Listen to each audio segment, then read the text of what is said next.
start with where you were born. He's the questioner. He's a journalist, he can't help himself.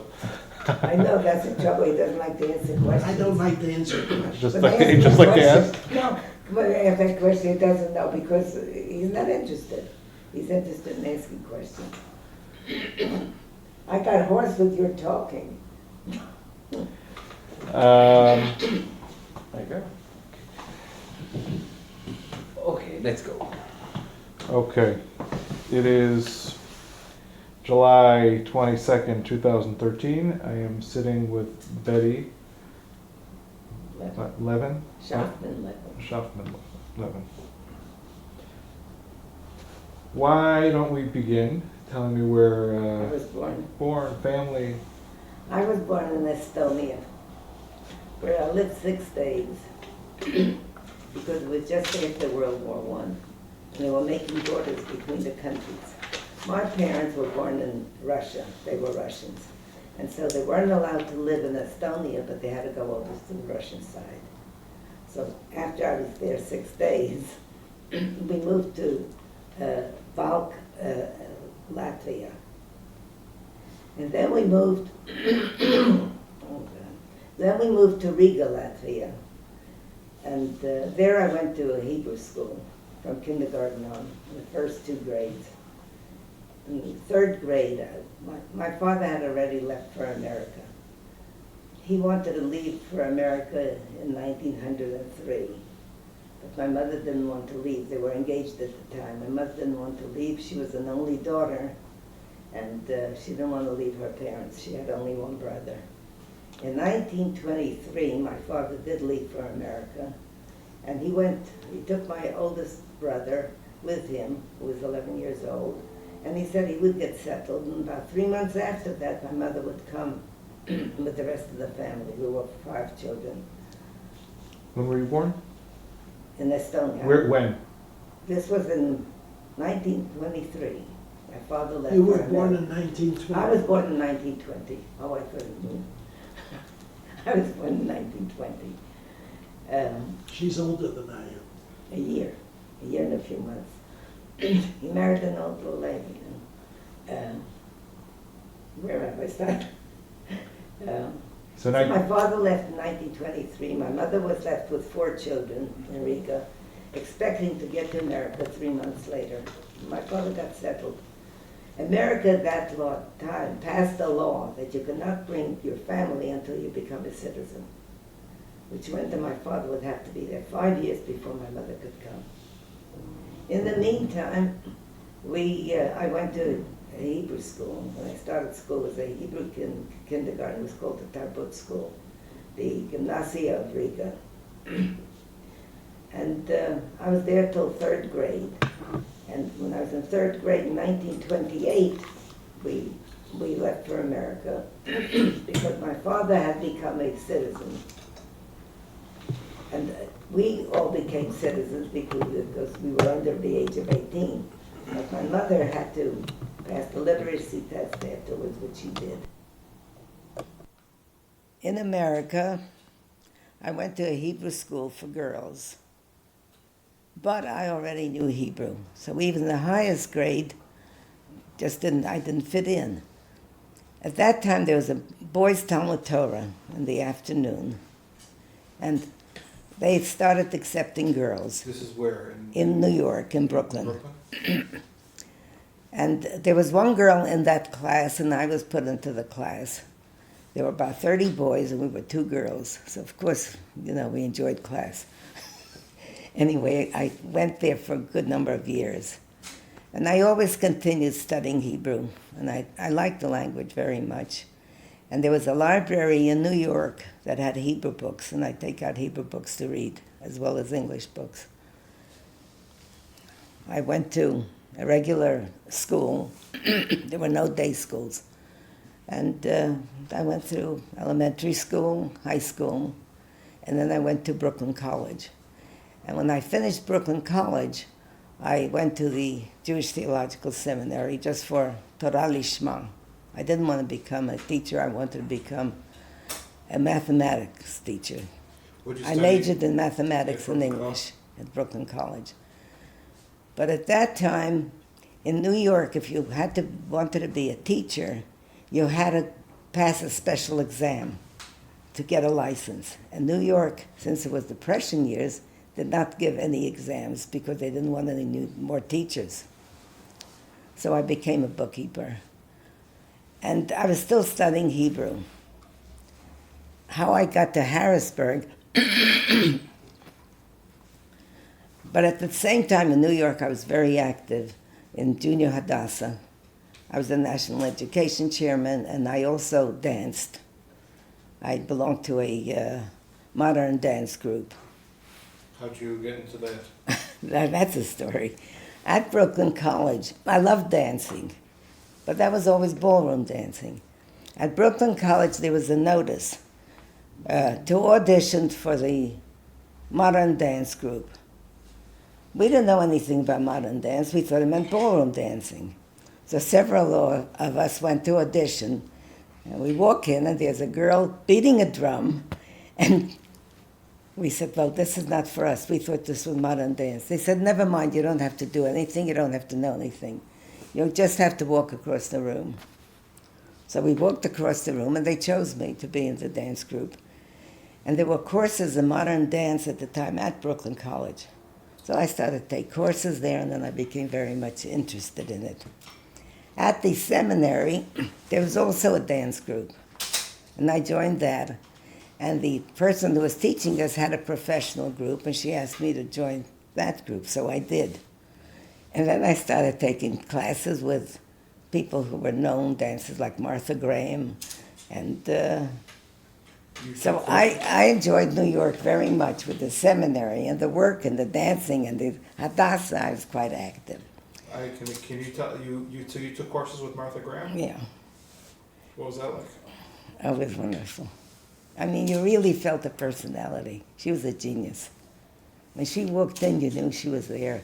I remember telling her, we were in the bathroom combing our hair, and I said to her, I'm going to Israel, to Palestine. She says, I have a friend there, but I wouldn't go. It's so hot. I have a friend in Tel Aviv, and it's terribly hot there. Her friend was Batya Rothschild, and she's the one who started the group. Anyway... Did you know her? Oh, well, I took classes with her quite a few years. With Martha Graham. She was giving classes at the 92nd Street Y. And at that time, the 92nd Street Y, you can take classes with all kinds of people, Jose Limon and a lot of other people. And it was very cheap. I think we paid something like $12 a year. But then I took a course with her. She gave a summer course, 3 hours every day for a month in her studio. So I knew her from there here. She came here when we were here already 15 years, when she started the Batsheva group. And Teddy Kulik had a reception for her, and we were invited. And she said to me, I don't know your name, but I know your face. I was amazed, but then, I spoke with her about it. Did you know Batsheva Rothschild? Batsheva Rothschild. Did you know? No, I didn't know her at all. But when I got to Israel, I continued with the dancing just as exercise with Elza de Blon, who was also a Marlin dancer. At that time, the war had already started, 1941. That's when I graduated Brooklyn College. And all my friends were being sent abroad. All the boys we knew were sent abroad. The only ones who were left were girls. And a friend of mine had started the day school in Harrisburg. The rabbi decided that he had to instill some Judaism, and he started a day school. And a friend of mine taught the first grade. She came back and she said, we need another teacher. So jokingly, I said, I'll take it. I loved New York so much I hated to leave it. This was the day school in Harrisburg. In Harrisburg. That was one of the first day schools outside of... No, New York already had. Outside of New York? Yeah, I think. Could be, I don't know. This was in 1945 they started it.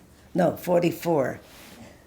Well, she told the rabbi about me, Rabbi Silver. And he wanted to talk to me. And I said, okay, I'll talk to him. Never mind, the war's going on. The boys are all abroad. I'll take some time off and go see. If I don't go, the next one doesn't want to go, how are we going to teach Hebrew? Well, he interviewed me, and he didn't know exactly how to take me, because it was an Orthodox school. Here's an Orthodox girl, but she's dancing, she goes to the Jewish Theological Seminary, she's conservative. He didn't know exactly how to take me. So he said, I'll get in touch with you in 3 weeks, I think. In the meantime, it was VE Day. I said, I'm not going. 3 weeks passed, he didn't get in touch with me. I said, I'm not going. People will be coming back from the war, why should I go? Well, he called me up and I said, I'm not going. I said, you said you'd call me in 3 weeks, it's already 6 weeks, and I decided not to. He talked to me and talked to me and talked to me, and I finally worked on my conscience. So I went to teach these heathens, and I got to Harrisburg, and I missed New York. But the promise was that once a month we could go home for the weekend and come back on Monday or Tuesday or something like that to teach. So I agreed. Well, then you know how he met me. Well, I want to hear the story from your side. I went bowling. We loved bowling, and there was a good bowling alley there. And this friend of mine and I went bowling on a Saturday night. We wanted a cup of coffee. The only cafe was the Davenport. The only cafe open because Harrisburg still had blue laws. And that was the only place open on Saturday night. And it was not a nice place. And we never went into there. He also said the same thing. So we decided to go and have a cup of coffee. And then they came along. And he sat there. And I never thought I would ever see him again. I wasn't interested. Do you remember the match trick? Yeah, sure. It was a simple thing. How nobody got it, I don't know. It's so simple. So and then, all of a sudden, the next day, I'm teaching in my class in Harrisburg with 11 wild boys, and everything's quiet, and we're having a lesson, and there's a knock on the door and an interruption. And he walks in. Teacher, do you have any new paper? I need some clean paper. This was in the community house. Their offices were downstairs. They had paper. I said, I'm sure you'll find paper downstairs. All right. That was it. I always wanted to learn the piano, to play the piano. But it was Depression years and we couldn't afford it. The school had a piano. So I said, I'm starting to take lessons. And I used to practice on the piano. All of a sudden, he would come around. What are you playing? What's this? And then he said, well, have I gone to the movies? That's the way it started. And then I found out that he was a very close friend of a friend of mine from Young Judea. And we had common friends. People I knew at the seminary knew him from Young Judea. And so we got to know each other better. Are those people that ended up coming also to Palestine or not? What? Did they come? The other friends. Some of them did. Like Makarov. Well, Makarov I really knew from Plagat Aliyah. He knew him from Young Judea. And Tzippi Borowski I had met at the seminary. She was a friend of mine. Her father taught there, right? No, maybe he did teach him, but not when I was there. And then, of course, she was a close friend of his, a close friend of mine, but actually we became closer to Tzippi even here because she was here when we arrived. And then there was, Shirley Raskin, who's a very close friend of mine. She was like a sister to me because she came from Minneapolis studying in New York. But she knew Marlon from Young Judea, and they were very, very close friends. So when I met him, found out we knew her, the next day I said, Shirley, I met Marlon. She says, but I just wrote a letter to him to Japan. I mean, and then, so I stayed in Harrisburg 1 year, and of course I went back to New York. And you were already involved in Hadassah? Junior Hadassah. Junior Hadassah. And Meir Shafeya, the village was our project, our baby. We were supporting Meir Shafeya. How did you get involved in Hadassah? Well, when I finished Brooklyn College, I wanted to join some Zionist organization. Were your parents Zionists? Oh, or- yeah. My father really wanted to come to Palestine in 23, but then they accepted only capitalists here. So that's when he went to America.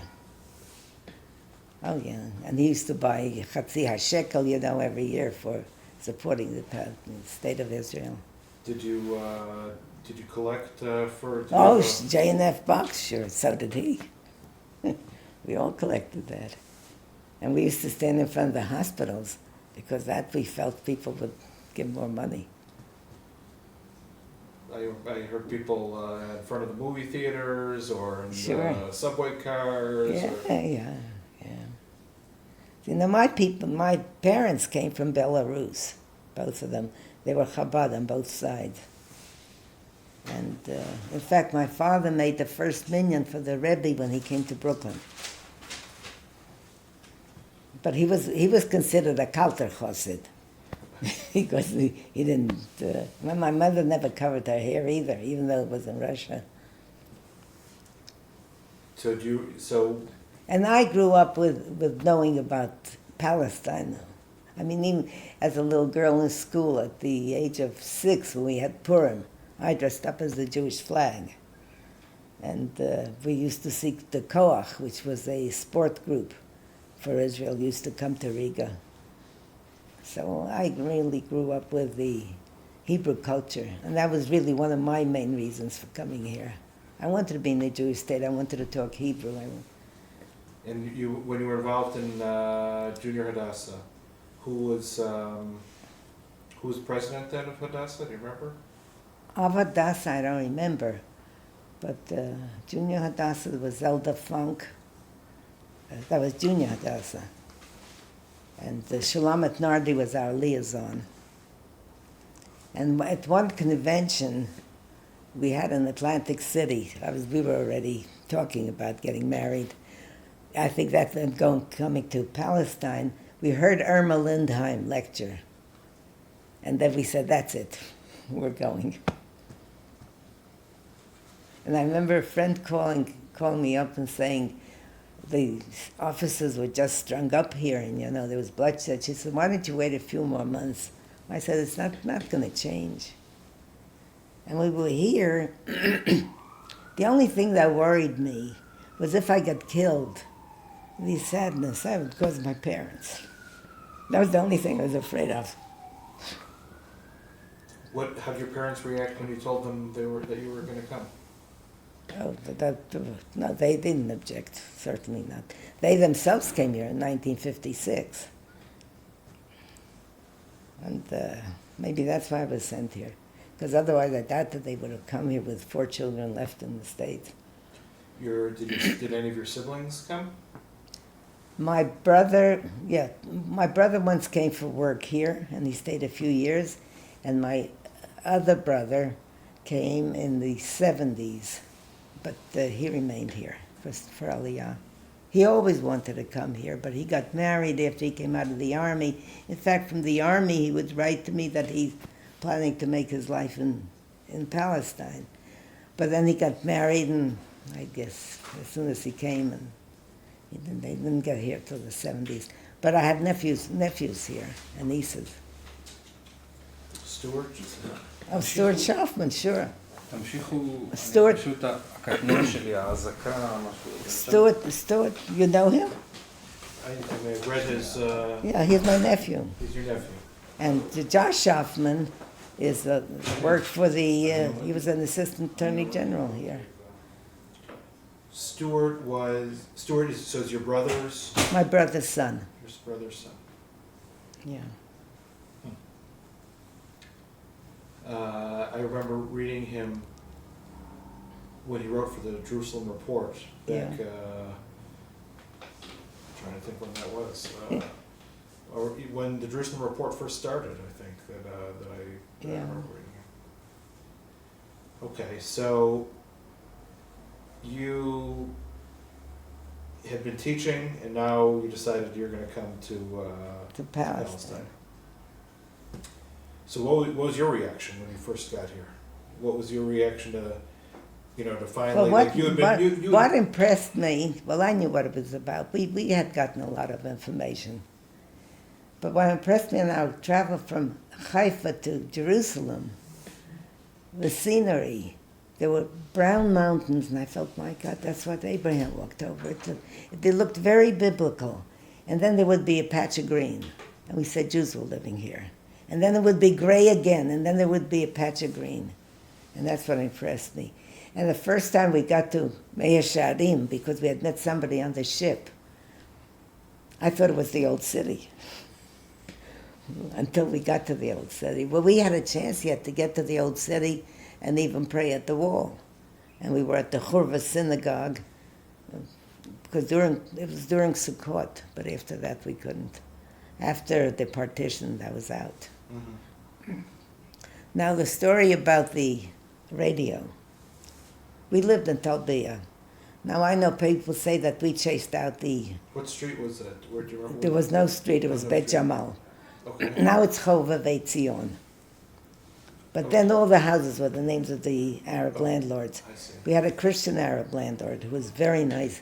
When the Jerusalem Post was bombed, he was the first one to run in early in the morning. He heard the morning news. He sent his wife because he was still in pajamas, and then he came along. The second people who came were the Senior News, who lived across the street from us, the Buber, where Buber afterwards lived. And they were the second ones who came to find out what happened to him. They left because of the Mufti. They were threatened by the Mufti. Evidently, they wanted money and contributions from them. And the landlord came to us and he said, if you leave the house, please rent it to Jews, because they know how to keep it.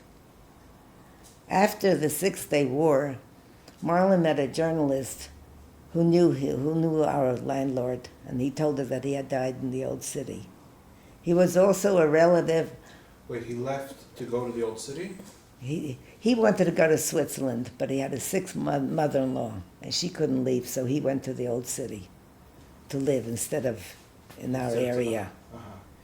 The Sinu News, who were also Christian Arabs, left for Lebanon. After the war, Marlon met a journalist an Arab journalist who was a cousin of theirs. And when he met them at the Good Fence, he would give regards from us, and they would send us regards. And all these people left because of the Mufti, not because of the Israelis. But the story now goes that they were chased out of Talbiyah. It wasn't true. And you stayed there? You stayed in that house? Well, we stayed at that house, but we couldn't for long, because Marlon used to be driven back from the post at night. He'd come back after midnight. Then when the shooting started, the driver wouldn't, the driver didn't take him anymore, and he'd come back on foot. He should have told you this story. When he reached and Talbiyah, because it was Jewish and Arab, the British had made a fence around, and we had carts to get in. Not everybody could get into the area. And we had police, guarding it. He came back at night, and all of a sudden, he sees a Britisher with a gun facing him. Tells him, halt, what are you doing here? And he explained. He says, let me see your passport. And he says, Inspector Duffy, look at his passport. Well, Inspector Duffy was an Arab who came out of the bushes and took Marlon's passport and didn't even know how to read it. So Agron decided that wouldn't be safe for Moshe to get back to Talbiyah, and he invited us to live with him during the week, and on Shabbat we would go back to our apartment. So every night I had a job at Agron's house too, that's to do with the radio. On the 14th of May, which was a Friday, we wanted to go back, but there was shooting all around town. We called our neighbors who lived next door in Talbiyah. She says, don't come, they're shooting down the street. Stay where you are. So we didn't get back, and we decided already to give up the apartment there. And we moved. We looked for other places. Where did Agron live? on Rehov Rashba. Uh-huh. And he would entertain Britishers, everybody in this house. Everybody was very interesting living there. Now our radio was taken by the Haganah, and it was worked two ways. And I and other women volunteered to listen in on the British police. And I was on duty. I usually took night duty because I slept there. Oh, that's...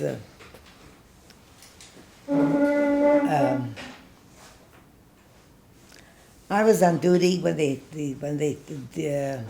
shayara of the first of all the bombing of Ben Yehuda on Ben Yehuda Street. It was a week before the Jerusalem Post was bombed, and in fact a friend of ours lived on that street. I was listening in to the British police. They mentioned the trucks that were stationed there. Hold on a second. הכל בסדר. Okay. כן, ההזקה או משהו. הכל פה בסדר, יופי. They mentioned the trucks that were stationed there, their license number. I wrote it all down. And they said to the headquarters, what should we do? And headquarters said, leave the scene. That was the Ben Yehuda bombing. The next time I happened to be on duty when they attacked the convoy going up to Scopus. The people are yelling, Dir Yassin. The Jews are taking off their shirts and they're waving them for peace. The Arabs are attacking them. The buses are on fire. What should we do? The same answer, leave the scene. It must be on the records of the Haganah because they came around every day and they collected whatever we had written down. But we would write down everything that was said between the people. I also volunteered when they vacated the people from the old city. They came with just in their pajamas. The men were all taken prisoners. Anybody over 14 was a prisoner. And they were brought to Katamon that had been evacuated by the Arabs, and they were put in apartments. I took care of an apartment, 2 apartments. We placed families in the corners. There were 4 corners to each place. I think I had over 100 people that I was giving out food or something, and we didn't have food. So we went to Katamon. We would have to count out how many teaspoonfuls of jam we gave for each child. We would count. And one day I came there and I had a loaf of bread. I didn't eat because we didn't have any food. And I gave it to the woman. She threw it at my head. And she said, my kids are full of lice. I need soap. She said, and you're giving me bread. Well, when we rented our place in Talbia, we didn't get it from the landlord actually, but there was a woman living there and she sublet it. She sublet it because her husband had disappeared. Her husband of 7 years had disappeared, and she was going to Tel Aviv to find out what happened to him. When we rented the place from her, she showed me the room that she had locked up of her things, and we shared the apartment with another couple. That was also a story. And when I looked into her room, I saw these big cakes of soap, like the octagon soap that we had in the States. Now, when this woman threw the bread at me, I remembered those soaps, and I broke into the room. It was a simple lock, and there were 16 pieces, 16 big. I cut each one up to about, 10 pieces each, and I gave it out to all the people. I mean, afterwards she was a little angry that I had broken into her house, but the house had been broken in anyway because the people who were evacuated from different areas were given houses in Talbia or whatever was vacant. So, and then we left Talbia altogether. And we looked for... Tell them about getting... and then we didn't have a place to leave our things. And the agronauts had just got to Jerusalem. Agronaut, the chief of the Supreme Court. Yeah. He was just a lawyer at the time, a budding lawyer. And the people living next to us in Talbia was his aunt, who had sort of adopted us as new Americans. And they moved, so they took all our baggage and put it into their machzan in Rehova Barbanel, while we were at the Gagrons. What did you want me to tell? Remember the rockets who... But they were shooting down the street. I used to walk in Talbia and I'd hear ping over my head. But after the Jerusalem Post bombing, I heard the ping and I was happy I wasn't a widow. We had a neighbor living above us in Talbia, a woman alone, Miss Rothschild, and they were shooting all the time, and she was depressed, and also we told her to come down and sleep with us at night because we had to cook something. Sure enough, a mortar had fallen on her bed that night. I mean, some of these things are really amazing. And the mortar, when you went back to get the soap, you also had a mortar. No, that was when I went for our two pieces of... Oh, I didn't have a mortar. I broke... No, that was the soap story. But when the people came out of the old city, they had nothing.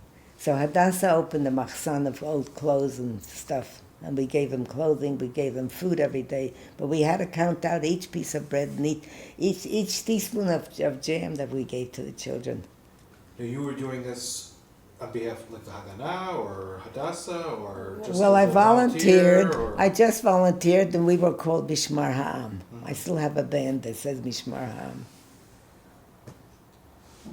And were you teaching it all then, or not? No, then I was typing some. What's his name? Dr. Frankfurter's PhD. I could type, and he had to write his PhD in English, so I was typing that. But I was volunteering with the radio.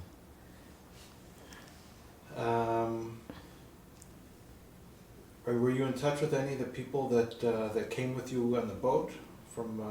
Well, what happened on the boat, at the seminary, you might have known him because he was a conservative rabbi in Cleveland. But you probably weren't born yet. Jack Cohen. Okay. And then he became head of Hillel here. I knew Jack Cohen from the seminary. Jack graduated and he went off and I finished and I went off and I didn't know anything about him. We get on the ship of the Marine Corps, who's on deck but Jack and his wife. And we hadn't seen each other for years. He was a rabbi in Cleveland. He was a conservative rabbi in Cleveland. After that? After he graduated. Oh, after... In 1940-something, he became a rabbi in Cleveland. And we decided, he didn't know I was married, I didn't know he was married, but we on the ship, we decided we would take an apartment together. So we had the apartment in Talbia together. And at the time of the bombing, he was on duty. And here I'm back, he says, what am I going to tell Betty? What am I going to tell Betty? And when he came in, Martin was there already. So he was so happy. But he was a little shocked. So Jack ran to a neighbor whom we knew to ask for a doctor, maybe give him some injection. And sure enough, a neighbor came, a doctor, and he's reading the instructions. And we said, oh my God. And he gave them the injection, he had a good night. The next day we found out he was a gynecologist. Then Mrs. Vitelis asked me to teach at the Seligsburg school because a teacher was absent for that year and she wanted me to substitute to teach English, which I never wanted to do. I wanted to teach math. So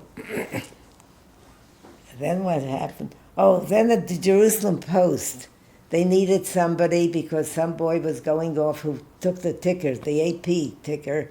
He was going off to the army for overnight. Well, he didn't return till a half year later. So I took the tickers. Then, That was the Palestine post. that was the Palestine Post. Was there somebody else was on your boat coming though? There were a lot of people. There was somebody named Vogelanter. There was Varhaftig. Which Varhaftig? Zarech Varhaftig? Yeah. Yeah, Zarech Varhaftig. And there was also Kolheim. There was also... Lisa Mizrahi. Yeah, but I never found her. It's not funny she names Elisa Mizrahi. Which Vogelanter was? He was a young fellow. He was in his 20s. And there was another one, but his friend of his. I forget his name. Yeah, the Marine Cup was something. It was still an army ship, yeah. Both. There's a Vogelanter that...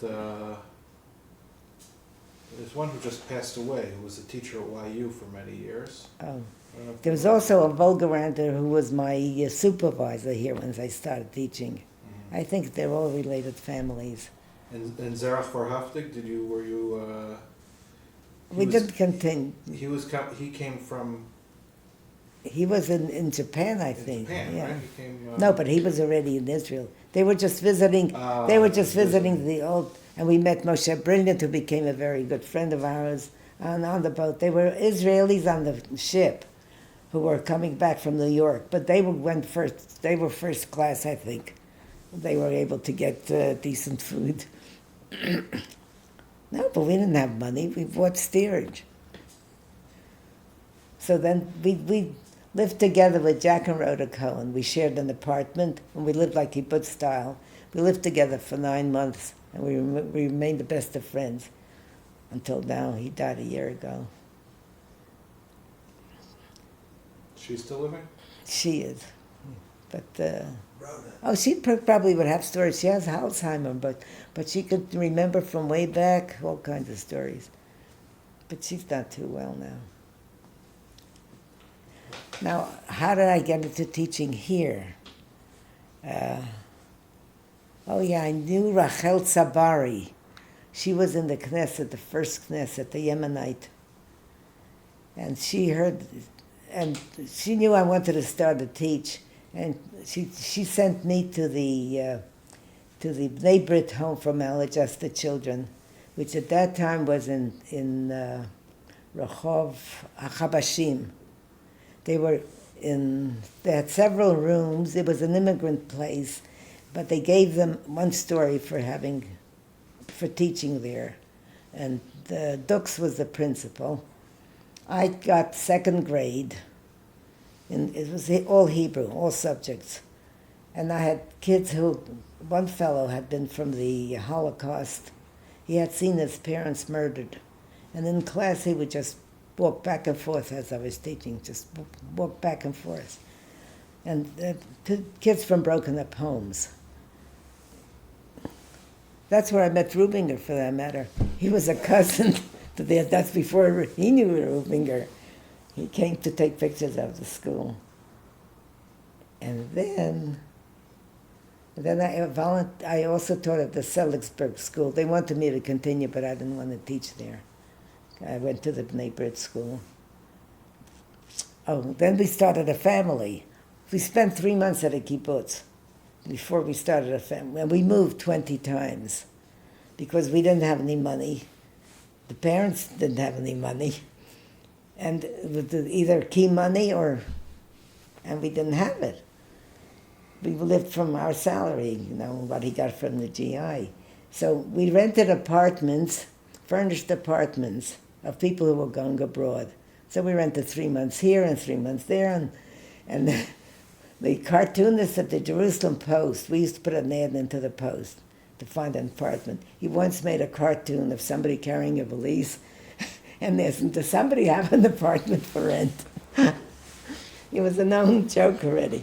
And the Sabalim, you didn't have real movers. You had the Sabalim who used to stay on Rehov HaChavatzelet. At that time it was called Rehov HaSolel. And we rent them to move all our baggage that you see in the picture. That's what it looked like. And they moved us, they knew us already. And then we finally decided we'd go to a kibbutz for a few months. That's to experience life in the kibbutz before we got settled. And then Which kibbutz? Sde Eliyahu Sde in Beit Shan. They didn't have much food either.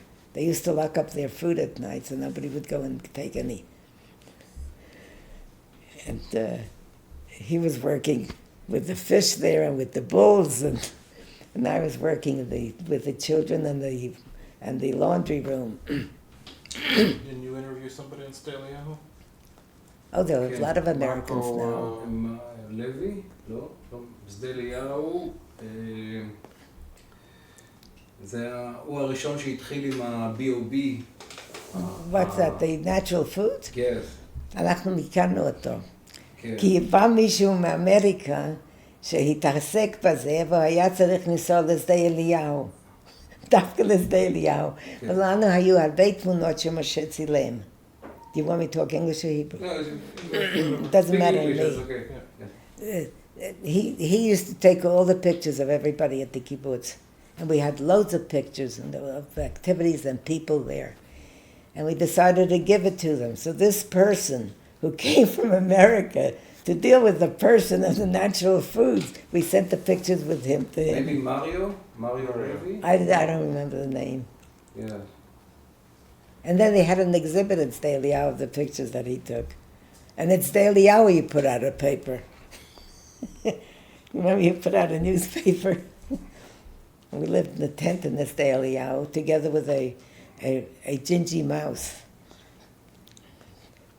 They didn't have any place to put us. And he once fell asleep. We slept on the netting because there was a mosquito season, malaria. He once went to sleep with a cookie in his pocket. And all of a sudden, it was eaten out by this little mouse.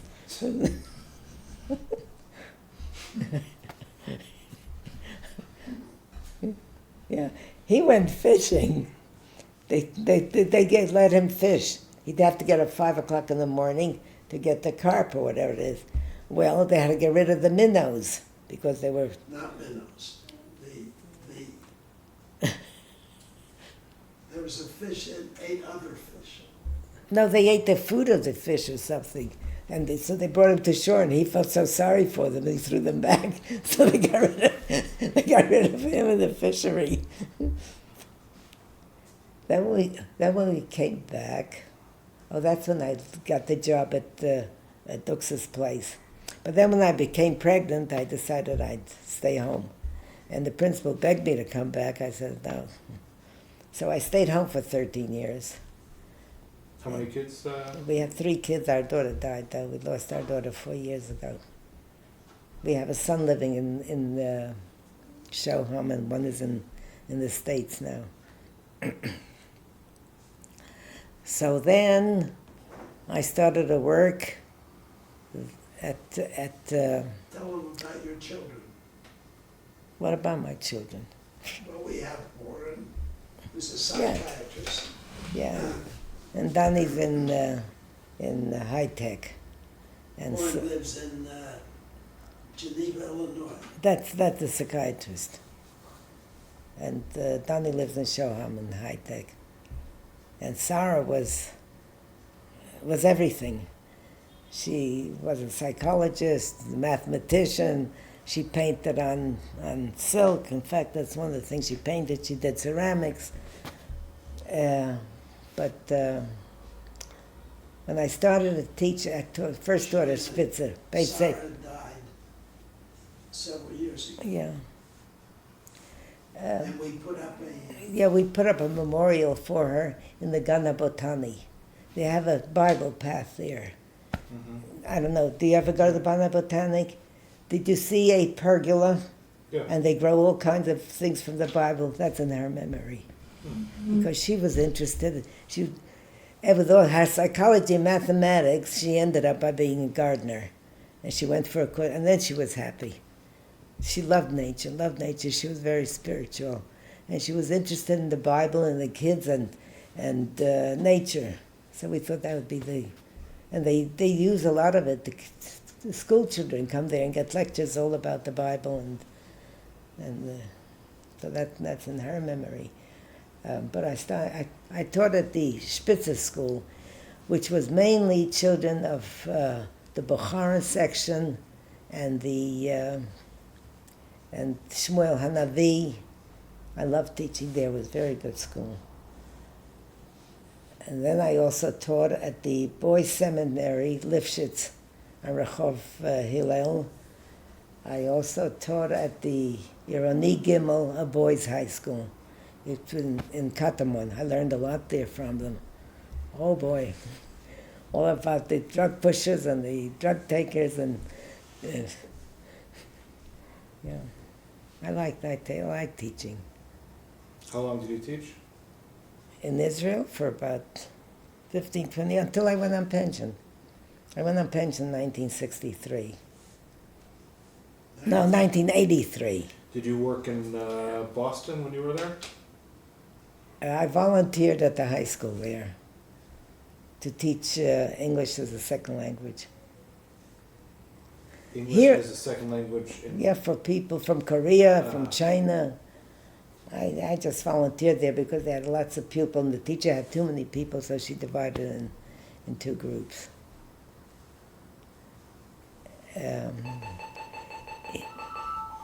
It's on the table, Marlon. It's on the table. The phone is on. No, it's all right. He got it. Hello? I'm not here. And I'm not here. Go into the other room, Marlon. Marlon, go into the other room. Go into the other room. At Spitzer, I was teaching English and math, but they needed me more for English, so I already dropped the math and I continued teaching English there. When did you stop dancing here? I don't think I ever stopped. Well, I did take a class with Elsa Dublon, but then I stopped for a number of years, and then I just went into taking gym. There wasn't anybody else that I could take classes with, so I just do gym. I do Tai Chi here. We have a lot of gym here, loads. But I just do Feldenkrais and Tai Chi and Qigong. How long have you lived in this? It's going to be 6 years in November. It's a very nice place. Before that, we lived in Nayot.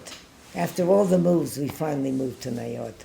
But we got to know Jerusalem because we lived on Keren Kayemet, we lived on Rehov Anviim, we lived on Chavashim, we lived Talpiah, King George, Rehov Alfasi twice. We got to know the Jerusalem. And the Sabalim, when I was pregnant when we moved, we lived with the agronauts too. They gave us a room. I was pregnant. The whole time I was pregnant, I had a room in their house, at the agronauts' house. And I remember the Sabalim saying to me, Oy vavoy mi yelach bat. But I had a daughter.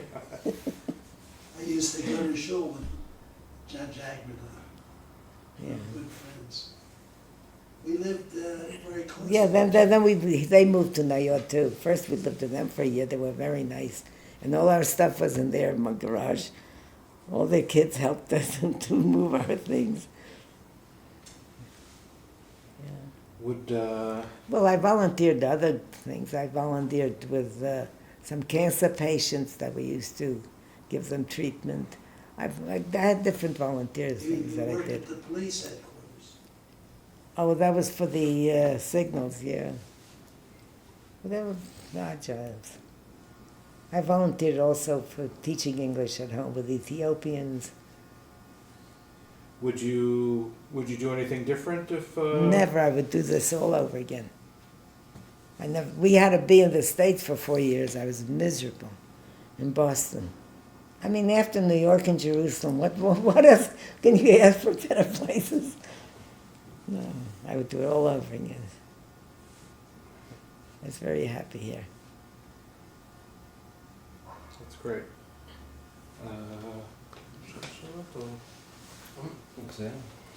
Anything else you want to? I don't know. It's been a lot of years. 66 years. Well, I'm not 66 years old. I was just 93 the other day. No, I was lucky. I was lucky.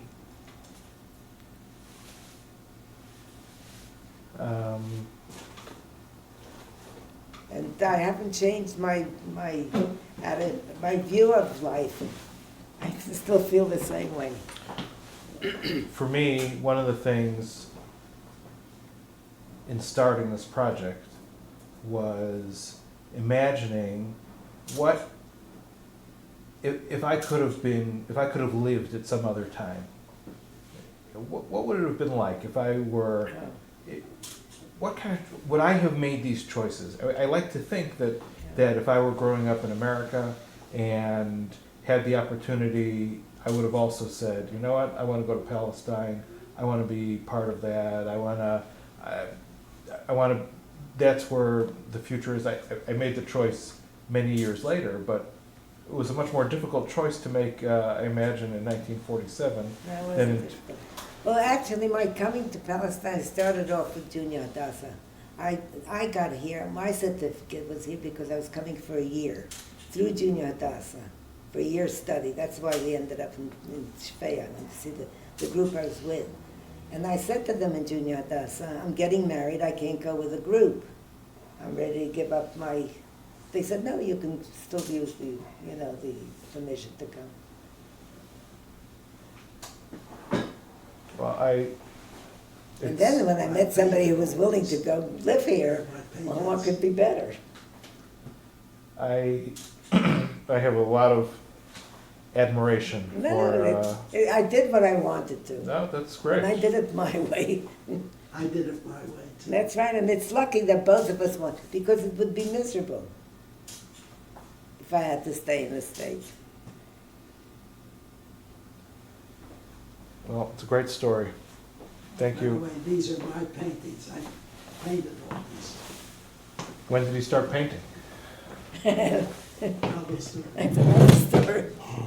When we were in Boston, he went for some class there.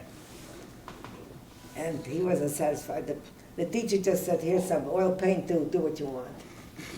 We got back here, and he always wanted. I was registering at the Bet Ha'am for piano lessons, so I decided to register him for art class. So he started by drawing, and he found out he was good. He never painted before, and then he found out he could really paint. I did this in tar. Really? Is that easy to work with? Yeah? Very easy. And you mix it with, what was it, turpentine. Tar and turpentine, in different degrees. Smelly. Pretty smelly. No, Turpentine, sure, turpentine has a very strong smell. So does tar. turpentine, yes. Yes, so does tar. Well, thank you very much. And then I studied Russian here. Oh, and I found relatives here in a very... Well, yeah, tell her about Eden. In Riga, we were friendly with a family, Popkov. And they even gave my mother, a whole set of Mendelech Mocher's Sfarim. In 1935, we got a letter from one of the children there, and she said she's making an Aliyah to Palestine. Riga, there were a lot of people who were making Aliyah. In fact, there are a lot of them on the kibbutzim. And she was coming to Palestine, and we never heard from her again. She sent us a picture, and that was it. My mother said, try to find her. So when we came here, we asked the Chipus Lamador Krovim, and we couldn't find her. When we went on this 3-week tiyul, in every single kibbutz we asked about her, the people from Riga here. So one fellow, an American, which was really a little stupid, he says, yes, there are people from Riga here. I said, is Ida Popkov here? He says, no. Instead of introducing us to the people from Riga, who would have known immediately where she was, that was it. We get to Tiberias, we're going to Ein Gev. They wouldn't take us on the ship because it was the last boat to Tiberias, to Ein Gev. Wait a minute, tell her how you And got. no, this was on our 3-week to Europe. Let me tell my story. They said you can't go because if you don't have anybody you know there, there's malaria, where would you stay? If you have a friend there, I said, well, you be our friend. No, we couldn't get to Ein Gev. 6 years later, we went to Nahariya. Oh no, it was before. Must have been 4 years later, less than that. We went to Nahariya for vacation. In the water, I meet a girl from the seminary. She's here on a visit. She says, did you know that Katya Delakova and Fred Berg are dancing in Ein Gev? I said, oh my God. They had asked me sometimes to participate in their dances when I was at the seminary. We were on the way to Perea to see a settlement of Americans. So I said, oh, we got to get to Ein Gev. I got to see them. We get to the Tiberias, we get the same story. Again, I say to the guy, you be our friend. No, he can't do it. There's a volunteer there. He says, I'll take care of you. So we went to Ein Gev. And what he showed us where we'd sleep, I don't know. I was a little sorry. Anyhow, we went for the dance performance. He's sitting there, a woman. He says, do you have people from Riga here? She says, yeah. He says, is Ida Popkov here? He says, yeah, she's sitting there in the first row. So I walk over, and we were very friendly in Riga, very close. I walk over, I said, Shalom, Ida. אני מכירה אותך. I said, כן. אני הייתי קומונרית שלך בקיבוץ זה וזה? לא. אני מכירה אותך מהקיבוץ זה? לא. I said, Ida, אני בתיה שופמן. I thought she would hug me, kiss me. Blank. She had such a shock. Her family was completely wiped out. And I was just an 8-year-old child then. Well, we had a place to sleep already, and we couldn't wait to leave because it was so hot. And there were these men carrying the rocks on their shoulders. It was suffocatingly hot. But then it became our second home. And she was always visiting Jerusalem. They would bring us fish, and we would give them coffee and fruit and all kinds of things. She used to bring the live, no, not the bush, the carp. We used to put them in the bathtub. And they'd bring bananas. From Ida had a friend in Kfar Blum. What's her name? I don't, Minky, I don't know, whatever her name was. And she had a sister living in Riga. A few years later, Dinka says to me, I got a letter from your cousin. I had a cousin in Riga who was very friendly with Ida and this Dinka. She says, I got a letter from your cousin. What happened? My cousin in Riga had gone during the Germans. She left Riga. Her parents didn't want to leave. She went to, and her daughter, she lost her husband and a brother at the same week at the Battle of Leningrad. But she never wanted a car. She was friendly with Dinka's sister, who was also remained living in Riga. After the war, went back to Riga, and they were very friendly. But my cousin was always afraid to write because her daughter was studying medicine. And if the Russians had known that she had any correspondence, they'd throw her out of school. When the daughter graduated, she wrote a letter to Dinka, together with her sister. Dinka told her that she has a cousin living in Palestine, in the Eretz Israel. So I called her up in Riga, and I thought we'd start crying, but no, we were talking about old times. And she wanted to come to Israel, so I got her to come here by saying she's my sister, because her name was also Shofman. I mean, what do they know, sister and cousin? So she came in 1972. When the Russians started coming, our fathers were brothers. They had left Russia, and they were living in Latvia just the way we were. The others all remained in Russia, and we never heard from them because there was no correspondence, and they were a family of 8 children. So I said to Maryasha one time, I said, Maryasha, put it in the Russian paper. There must be somebody have come out of Russia. Well, she procrastinated, and 3 months later she finally put an ad in the Izvestia. Well, luckily she did procrastinate, because these cousins arrived just about a week or 2 before. And she put an ad in, our grandfather is Hirsch, and he lived in Chashnik, Chareya, and all that. My cousin's grandson was looking for a job for his father, and he sees this ad in the paper. So they got in touch with her, and our son-in-law said, how do you know they're your relatives? Maybe there's some Russians looking for Israeli.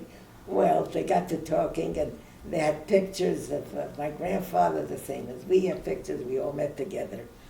And now I have about 40 cousins there. It's all went on. Tell me about your trip to Latvia.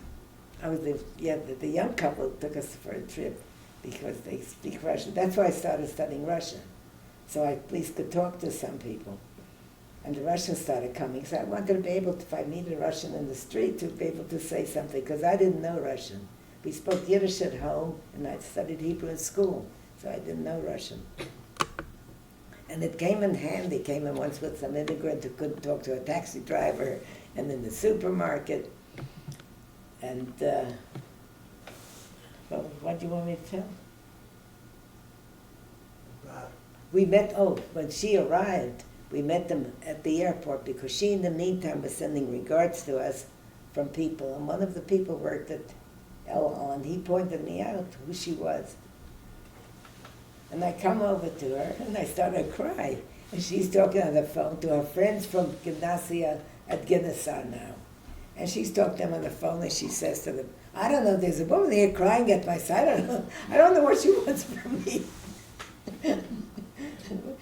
We took care of them. We took them to their first station. you know, our trip to Latvia. Well, we went back. This couple, we once decided we'd go together. We went to Estonia, Latvia, and Lithuania. And we went in Estonia, in Latvia, we went to the village where my grandparents lived with my uncle. And they were all murdered. But we never knew how or why and when. We met there a historian who had the story, and there also a Latvian woman, and she used to be a cousin. She used to be a friend of my cousin. When they were children, they used to go to kindergarten together and school together. She was an orphan, and she says every time she walked to my grandparents' house, they made her eat, they made her drink, and she was very close to them. She tells the story that on one Shabbat, she was out with the caretaker there of the forest was her uncle or something, and she lived with him. She says they were in the forest one day and they heard shots, and they didn't know what was going on. When they got back to the village, they found out that all the Jews had been rounded up, taken to the forest and shot. And that's when we found out what happened to Stewart was the first one who visited there. From him, like, I got the story. And then we visited there. And Dafka, this woman was now living in the house where my uncle and my grandparents lived. Billy, don't move that. Oh, I'm sorry. So we saw the house. There, we found out that only one person remained. A fellow by the name of Fiverson. He was a 16-year-old boy. The day they rounded up the Jews, he was not there. Evidently, he was studying in the city. And this woman knew where he lived now. And I know Fiversons, I had pictures of the Fiversons from my family. And I knew Fiversons who came to visit us in Riga. She had his telephone, and our guide had a cell phone. So she called him up. And I spoke to him, and I said, what language can I talk with you? I know very little Russian. And he says, I know Russian, I know Yiddish, I know Hebrew. I said, let's speak Yiddish. I felt his Hebrew is probably difficult too. And he told us, that he puts up a memorial every year for his family. And he goes to the forest and puts up a memorial. When I got home, I gathered the pictures I had and I sent it to him. Never got an answer. So finally I called him up and I got his granddaughter, who happened to be in the house, who was planning to give birth that Sunday, cesarean. I spoke with her a little Russian, but she says he died a few months before. She doesn't know anything about the pictures. She says her mother might know, and she would get in touch with me after she gives birth, but she never did. And I lost contact that way. But we found quite a few relatives on my mother's side too. If you want to hear the story?